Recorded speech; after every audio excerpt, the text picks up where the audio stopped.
Página 186. Mujer. La verdad, sin embargo, es que la carencia de este instinto es una gran ventaja, puesto que representa la diferencia entre la reproducción animal y la humana. El instinto animal impulsa a las diferentes especies a la crianza uniforme de sus crías. El águila, por ejemplo, educa a todos sus polluelos de la misma forma, sin hacer distinción entre ellos. Lo ha estado haciendo así desde tiempo inmemorial y lo continuará haciendo indefinidamente del mismo modo. Por esta causa, sus características se mantienen estacionarias, no experimentando progreso en lo referente a una ascensión a formas superiores de vida. Esto, por cierto, considerando medidas de tiempo acordes a la cronología humana. Por el hecho de carecer de un auténtico instinto maternal, la hembra humana tiene posibilidad de concebir y formar seres de manera libre, no estando atada a un modelo rígido. De este modo, tiene dos principales ventajas. Es libre para elegir ser o no madre. Es libre para decidir qué tipo de madre ser, de acuerdo a las necesidades de sus hijos. Considero de gran importancia que la mujer se percate de las grandes ventajas que representa para ella la ausencia de un verídico instinto maternal, puesto que lo instintivo produce la uniformidad repetitiva, mientras que el ser humano está en condiciones de crear, si es que se prepara para ello, formas superiores de desarrollo, utilizando una educación discriminada de los niños. Esto significa una receta para cada uno, mientras que el instinto representa una receta única para todas las criaturas de una especie. Página 187. Se hace evidente, sin embargo, que la educación individual solo podría ser implementada por aquella madre que a su vez haya sido educada del mismo modo, o que se haya desarrollado a sí misma mediante los instrumentos que señalamos en esta obra. Aquella que fue criada y formada de manera instintiva, según una pauta uniforme, no estará en condiciones de utilizar su inteligencia de manera adecuada para los fines que proponemos. Si bien es cierto que no existe el instinto maternal, hay algo que lo reemplaza, y esto es el programa cultural humano, que por desgracia, procura también la uniformidad, dictando fórmulas colectivas de educación y crianza. Las madres hacen cursos para aprender a criar a sus hijos, aprendiendo un solo sistema que debe ser aplicado uniformemente a todos, variando solamente de acuerdo al modelo cultural del país donde se opera. La programación cultural ha sustituido al instinto natural con muy poca ventaja, puesto que ha contaminado conductas puras en su origen, sin haber cumplido con la obligación básica que constituye su más esencial fundamento: hacer evolucionar la conciencia superior de las personas. En esto ha fracasado lamentablemente, concentrándose solo en el desarrollo de la inteligencia, habilidad del sistema nervioso, que sin la dirección de un yo superior maduro y adulto, constituye una capacidad errática e impredecible en cuanto a los efectos de su actividad. De este modo, la mayor inteligencia no asegura de ningún modo que esa habilidad será empleada para impulsar la evolución social, página 188, o formar el mundo interno del individuo, clave de la evolución de su naturaleza interior. Una madre verídicamente autorrealizada como mujer, debe establecer relaciones dinámicas con el hijo, usando de la suficiente ductilidad como para satisfacer las necesidades individuales de éste. Veamos qué ocurre en el caso opuesto, es decir, cuando se utiliza una receta general. Pensemos en los resultados educacionales de una madre autoritaria procurando enseñar a un hijo tímido, al que sin duda alguna terminaría por ahogar psíquicamente, frustrando su iniciativa personal y su impulso de desarrollo. O bien, a esa misma madre instruyendo a un hijo fuerte y rebelde, caso en el que toda su relación se reduciría a continuos choques improductivos. Imaginemos también a este mismo niño rebelde a cargo de una madre tímida, indecisa y delicada. Las conductas repetitivas, emanadas de lo instintivo o de la programación cultural, no engendran progreso alguno en la naturaleza interna de las personas, actuando como frenos de la evolución de la humanidad. Son estáticas y no dinámicas. Son más equivalentes a la muerte que a la vida. Esta es, precisamente, una de las claves de la realización femenina, puesto que el primer requisito para iniciar su transformación consiste en entender sus conductas mecánicamente repetitivas, visualizando el hecho de que este fenómeno es el que mantiene absolutamente estática la condición de la mujer, impidiendo su evolución. Es imperativo convencerse de que, para poder cambiar y progresar, es necesario, página 189, romper pautas habituales de comportamiento, ya que si esto no se hace, se permanecerá inerte y pasivo, atado a la inercia de lo estático. Tal vez, la principal característica de un ser alienado consiste en que su capacidad de cambio y transformación ha sido anulada, debiendo yacer en una especie de suspensión animada o catalepsia psíquica, donde ninguna evolución es posible, a no ser despertando de ese profundo sopor. Llamo a la reflexión en el hecho de que cada nuevo infante de los muchos que nacen en el mundo, viene a esta vida encadenado a los grilletes de las necesidades psicológicas maternas, con su destino hipotecado, contaminado y manipulado por las pasiones humanas, sin genuina libertad de elegir, y lo que todavía es más grave, viene a servir necesidades maternas de índole neurótico. Cuando poseídos de simpatía protectora miremos el hermoso bebé de la vecina, amiga, o de la mujer que pasa a nuestro lado, no olvidemos que esta criatura no nació libre, sino encadenada a la alienación materna. Entendamos que mientras la mujer no se desarrolle verdaderamente a sí misma como persona individual, existe poca esperanza de formar un mundo mejor. El problema radica en que ella no parece tener auténtico interés en emanciparse del hombre por medio de logros individuales progresivamente más elevados, sino que desea, aparentemente, perpetuar su actual situación de desvalimiento y vulnerabilidad psicológica. Página 190. Estoy seguro de que si la mujer no hace algo por su propia evolución, será cada día más dependiente de los varones, cada vez más masculina, menos persona y más cosa, y seguirá, por lo tanto, criando a sus hijos de manera absolutamente destructora de las posibilidades de evolución o supervivencia de la humanidad. Recordemos que solo puede dar quien se ha realizado previamente a sí mismo.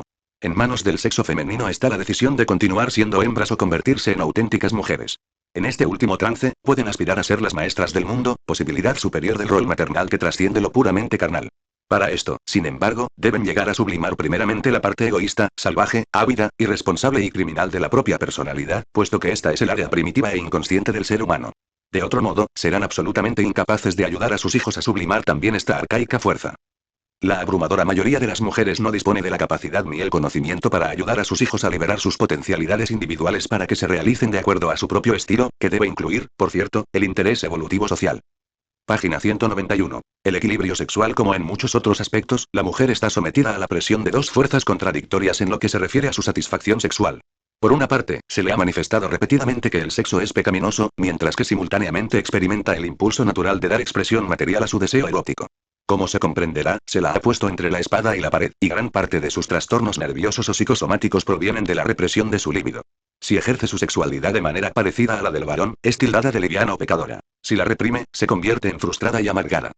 No es ningún secreto que al comparar el sexo masculino con el femenino, este último es considerablemente más frustrado e insatisfecho en materia sexual.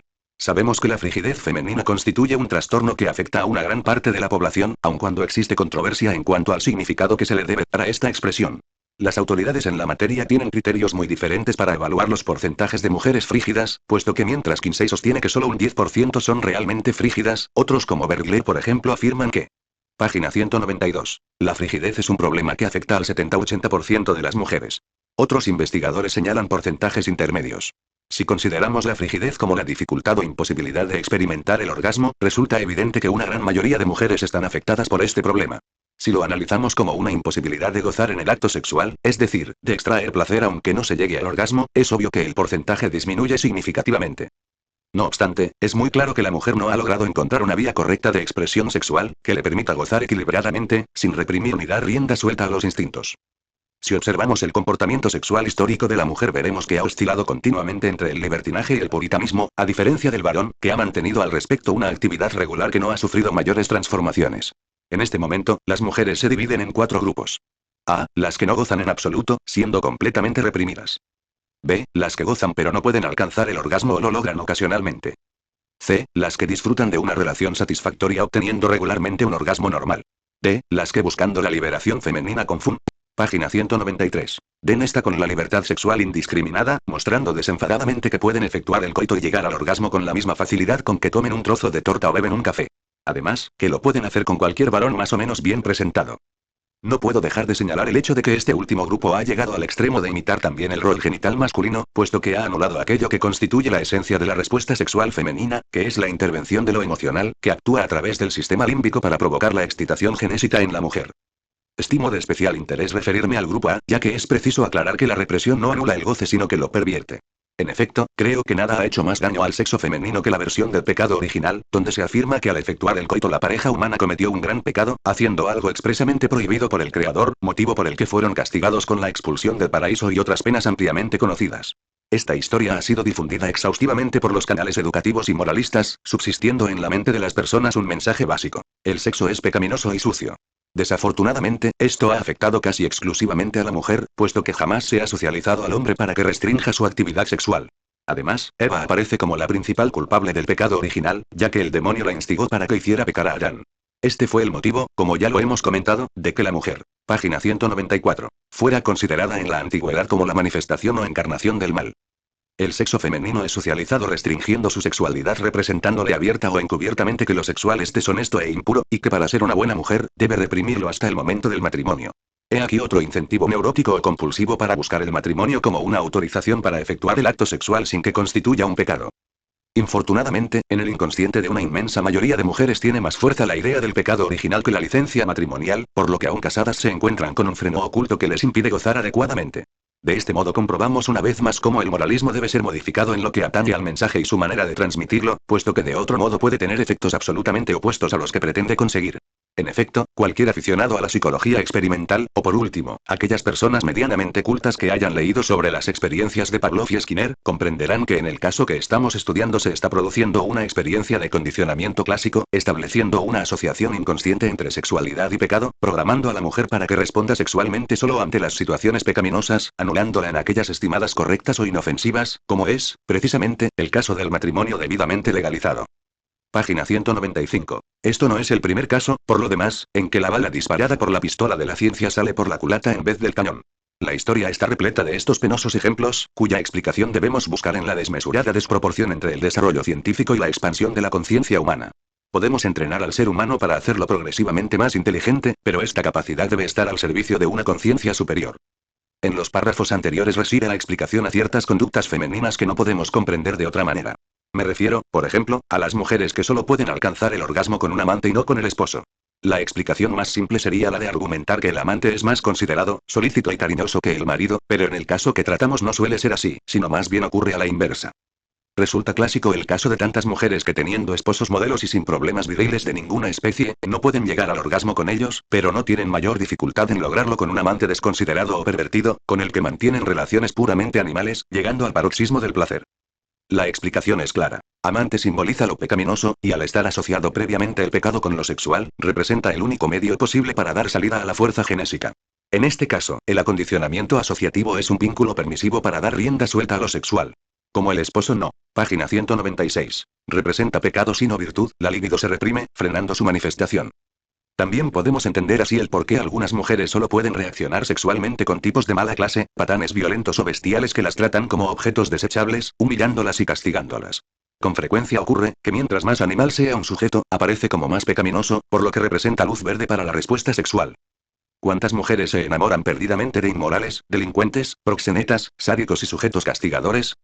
Los tipos agresivos y de mala fama suelen tener mucho éxito con el sexo femenino, especialmente con las adolescentes inseguras, ya que les dan la oportunidad de expiar a través del maltrato emocional la culpabilidad que les provoca el acto sexual.